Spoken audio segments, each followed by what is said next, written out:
What's up, YouTube? Kedris here, and today I'd like to introduce y'all to a guest of mine, a friend who I've spoken to a lot in the community, and someone whose opinion I value and whose takes are always the best. So I thought I'd put together a little kind of episodic thing. Maybe we can turn it into a series, but I've gone with deep roots, shallow takes. Sounds cheesy, but gotta have fun with it, right? So let me introduce you to Skibi. And here's the man of the hour himself, Skibi. My man. How you doing, Skibi? I'm doing very well, thank you. Yourself? I'm doing all right. I had to wake up real early for this, but that's worth it, man, because I know you're hilarious and I love talking to you, so I really wanted to get you on. What you thinking? Respect, respect. I'm thinking it was a great draw and point versus Arsenal. We had to win, I think, because of other results. But if we win at Brentford, then Oof. we I won't think we need to, be although in this I'm spot. expecting them to try to come out blazing because we humiliated them the first day of the season. We'll definitely. I mean, they've got a chance for Europe, if I'm not mistaken. And they're like fifth or sixth, or maybe eighth now. They've got a chance for Europe, so Yeah, they do. They really do. I think not they're going to pretty be high up on the table right now. Where are they sitting at? like eighth. Oof. So, Pretty so, good. so, So, man, tell us a little bit about yourself, how you became a fan, if maybe your best memory as a Forest fan. I know there's probably not that many. God knows I've been suffering for a bit. What's the general consensus, man? Well, I was born in Nottingham, born and raised.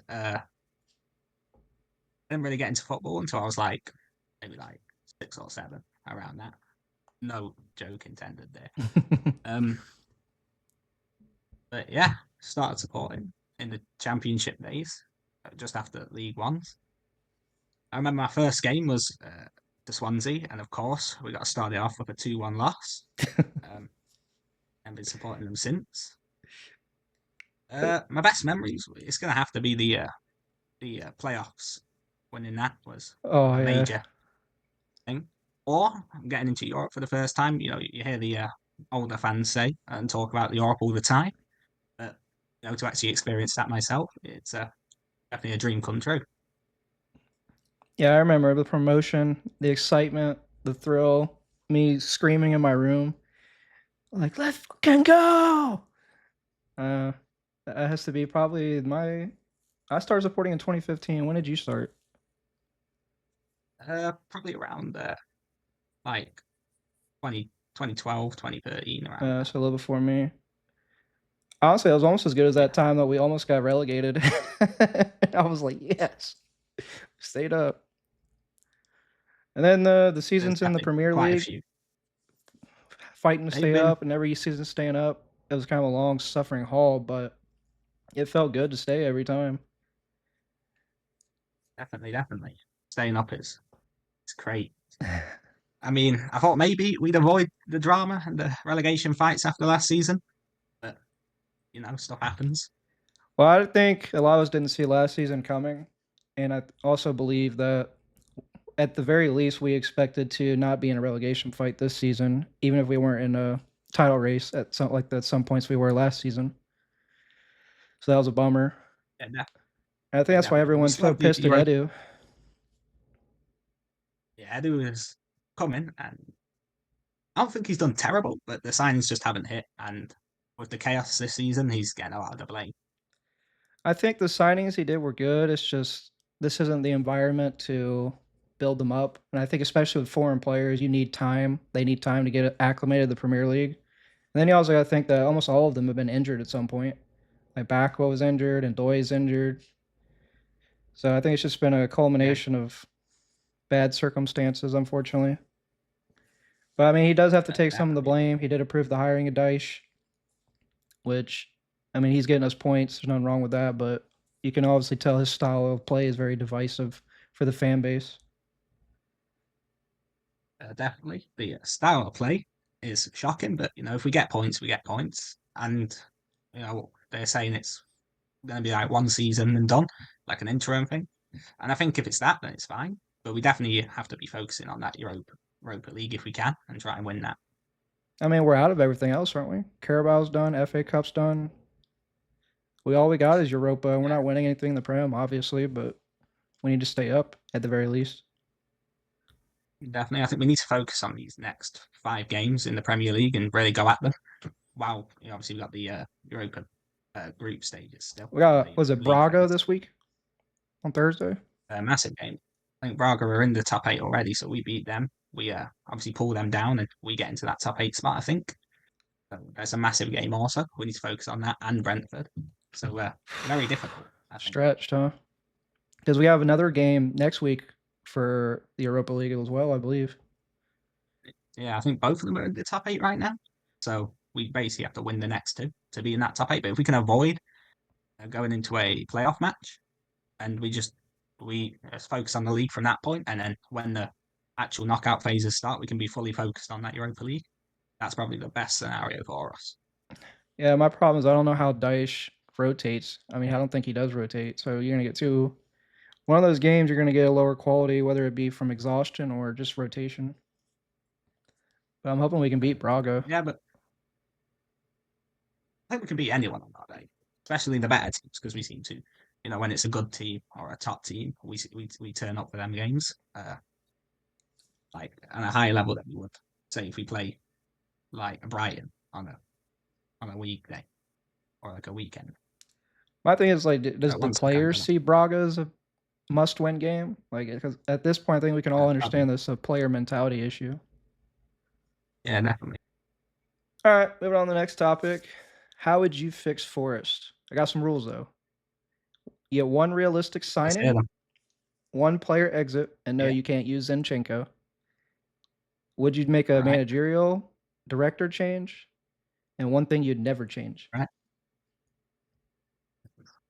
right. I think signings this season, it might be a maybe you won't like this one, but I think we have to sign Luca because we've got one shot at this European campaign, and if we're going to have to play dice ball, then we need players that can make that work. So we have every chance possible to go on and win that Europa League. Fair enough. So Luca for your signing, who would you sell? I think many would say Taiwo or Ollie, but I think well, no, Morato. I would sell Taiwo because he's just not getting any use. Even as bad as Morato has been this season, he can still maybe perform on the day. And he's definitely shown some signs of maybe being a good player, but he just hasn't shown that this season. He's been really poor this season, I think. So I would change Taiwo and That's maybe get interesting. 2 strikers. Sorry. That's interesting because if you sell Taiwo, then it's just going to be Igor Jesus, who's a debatable striker, and then Luca if we bring him in. That's going to be your only striking options. You don't have That is a backup. good point, actually. I mean, maybe we sell Bolly or Morata You're trying to and cop think out, of it that man. way. You're trying to cop out. Uh, What's your, well, I would did you say we, rather, we should sign 2 strikers. would you rather change the manager or the director right now? I think I would change the manager, but I would wait till the end of the season before I do that. In the summer, I think that's probably the general consensus. Although people like Rob seem to be holding on to Dice. Yeah, I mean, I wouldn't hold on to Nice because it's style and the thing. It won't work for that. As long as it's working now, it'll just keep us up. Win the Europa League. That's all it needs to do. Win the Europa League is a bit of a stretch, but do well in it. I think his style will always work just because it's so simplistic and it doesn't require like the requirements to do it is not very high. I don't think it's ever going to be progress like it's not going to progress you. Like it's not going to move you up into the next phase of like trying to fight for top 10 or top 8, top 6 or whatever. But like I said, I don't Yeah, think sorry for yawning. All right, one thing that you would never change about Forest. I think it has to be. There's 2 things it can be. One's a bit of a cop out. I could say the fan base, the fans, never change them, but that's a bit of a cop out. But the one thing we probably shouldn't change is Marinakis. I think he has the right ambition and the right desire for this club. Sing the praises. Yes. He's got us here, and I think he wants to push us further. I agree with the Marinakis one because even if you say he messed up so much this season and caused a lot of problems, I think his heart is in the right place, and you have an owner who's willing to spend the money. That's so rare, and especially in this day and age of all these Premier League owners who just want the money. For an owner like him who's that passionate, I think I wouldn't trade him for anybody, even those Saudi Arabia sheiks. Definitely, definitely. I mean, you look at clubs like Sheffield Wednesday, Morecambe, maybe even Wolves and West Ham now. They all hate their owners. Their owners are even Man United. They all they don't like their owners. Their owners don't they don't care about the club. Even Daniel Levy at Tottenham, no, they don't really put the money in. Even FSG, but this season they definitely put the money in. Yeah, man. I think we could make a whole Show show these about clubs. Man United and that clown show over there. Apparently, there's I people mean, there they Carrick in they now. They I mean they slapped up Man United, City, but they tend to always kind of do this. They get a new manager, they slap up City, and then they turn shit again. That seems to just be what they do. I'll have to see if I can lure you back on for another episode to talk about stuff like that. But we're trying to get in towards the end of it. I don't want to take too much more of your time, man. I know you said you had to go at the hour mark. My last thing, for you at least, is your hottest take, most controversial take you got. My most controversial take. Let me think. I think my most controversial take is controversial. Let me think. What is controversial? Is keeping Dice till the end of the season controversial? Because I think many people like Dice, so it's No, not really no, it's controversial. not controversial. Um, I think Chris Wood is at the end of his career. I think it might be over at this point. I think I agree with you. You know, he's injured, and it just doesn't seem to be getting better. He's obviously had surgery, now it's set back again. I don't think we'll see him this season, and I think he'll be here next season, but I don't think he'll feature much. We'll probably, I think he wants to retire in New Zealand, so I think he'll go back there, after next season, and that will be it. Yeah, I said in my match preview video for Arsenal that I think he's going to be one of them situations where the older player kind of just doesn't really play for you for the rest of the season, and then in the summer just kind of quietly leaves the club. So I think that's the direction he's going, especially with this injury that keeps just seems to be longer and longer and longer. Definitely. I mean, it's a shame. We'd like. I mean, maybe Chris Wood comes back and he bags in 30 goals in the season, but it doesn't look like that's going to happen. But maybe it will. Weirder things have happened in football. Probably not weirder than that, to be honest. Maybe Luca becomes our next 20-goal striker. Who knows? I mean, they kind of have the same profile. I think Luca, if we sign him, he is that Chris Wood replacement.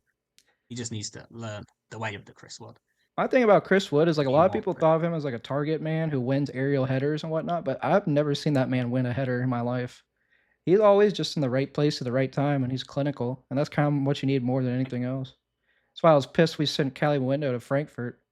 He went to Frankfurt, had an assist in his first match coming on as a sub, and then scored a goal in like 2 minutes in the match that he started. I was like, come on. I think Calimundo would have worked, but we just didn't play him. I don't think Frankfurt are going to pass up their opportunity to cash in on Calimundo and buy him. Yeah, but the way Chris Wood worked, I think he's got some of the best football IQ, like positioning wise. Because he doesn't have speed, he doesn't really have physicality. He has some physicality.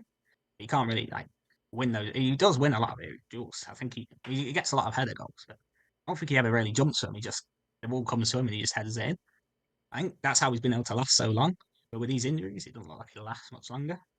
So I think Luca is the right signing for us to come in. Maybe another one like Strand Larson, or I've heard being linked to Tammy Abraham too.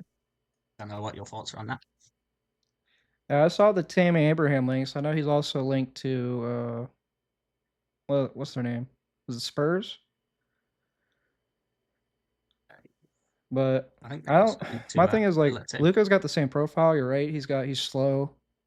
He's really tall. He's one of the tallest players in the world. But is he got the clinical finishing? I mean, he wouldn't be loaned out to Napoli from Udinese if he did, right? So I don't know.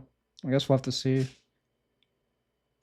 I think I have watched some of his highlights. I can't say I've watched him like actually, and they're definitely not this season because I don't think he's featured that much. But he's got a bullet header on. His headers they've got power on them, and he kind of has power. Like his shots have power. I think he's faster than Chris Wood, so He might be able to do more than Chris won. Just a little bit. If you want highlights for him, man, I have a really cool, YouTube channel I'm following. I'll send you the link after we're done, but they do highlights for every single player that signs or is gonna sign for a club, and it's really cool to kinda go and see it and watch it. Definitely, you're gonna have to send me that. Um, Alright, man. what next? Let's wrap it up here. Sorry for taking your time. I know we had a disaster with me trying to set everything up, but I'm trying to get used to all this stuff, and, I appreciate your patience, man, I really do. Any final thing you wanna say before we head on out? Yeah, don't fret. Keep going at this YouTube game. You've got a real good channel, and if you keep going at it, you're gonna build up a real. I don't know what it is called. You're gonna build up a real good channel there. Just keep going at it. Well, thank you, man, and I appreciate the support, any support. I guess I would just end this on, one thing, really. Come on, you Reds. Come on, you Reds, get in there.